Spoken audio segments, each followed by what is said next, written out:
কবিতাৰ শিৰোনাম মা।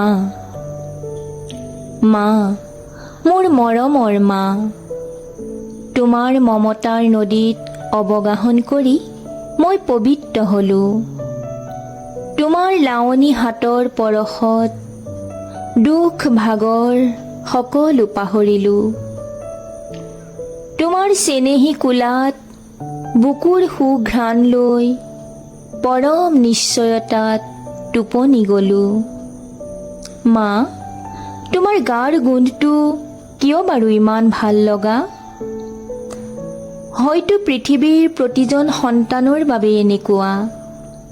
নিজৰ মাতৃৰ শৰীৰৰ গোন্ধ সকলোৰে বাবে ভাল লগা। মা, তুমি যে আমাৰ বাবে কি কি নকৰা, তোমাৰ সকলো ভাল লগা আমাৰ ভাল লগালৈ পৰিৱৰ্তিত কৰা। নিজে নাখাই আমাক খুওৱা, আমাৰ প্ৰতিটো উশাহ তুমি চিনি পোৱা।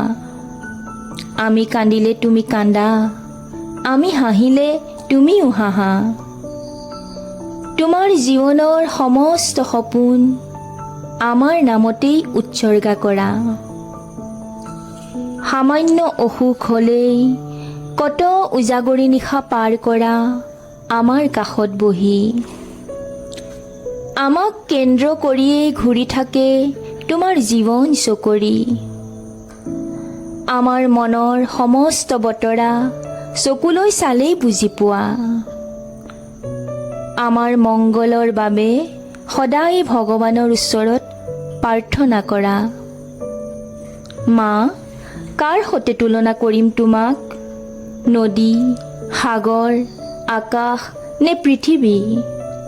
তুমি যিয়েই নোহোৱা, মোৰ বাবে তুমি এক অনন্য প্ৰেৰণা। মোৰ জীৱনদায়িনী স্নেহময়ী মাতৃ, যাৰ কথা ভাবিলে সজল হৈ পৰে মোৰ দুচকুৰ মণি। মা, তোমাৰ মমতাৰ নদীত সাঁতুৰি নাদুৰি লাহে লাহে মই ডাঙৰ হ'লোঁ। এটা দীঘল পৰিক্ৰমাৰ পাছত ময়ো মা হ'লোঁ। মা শব্দৰ বিশালতা এতিয়াহে বুজিছোঁ। কিমান ত্যাগ আৰু যন্ত্ৰণা অতিক্ৰম কৰি তুমি আমাক ডাঙৰ কৰিলা। তোমাৰ জীৱনৰ সৰ্বস্বতা আমাৰ বাবেই অৰ্পণ কৰিলা। মা, তুমি সঁচাকৈয়ে অনন্যা। মোৰ হৃদয়ৰ মাজত সদায় প্ৰজ্বলিত হৈ ৰ'ব তোমাৰ স্নেহময়ী প্ৰতিমা, তোমাৰ স্নেহময়ী প্ৰতিমা।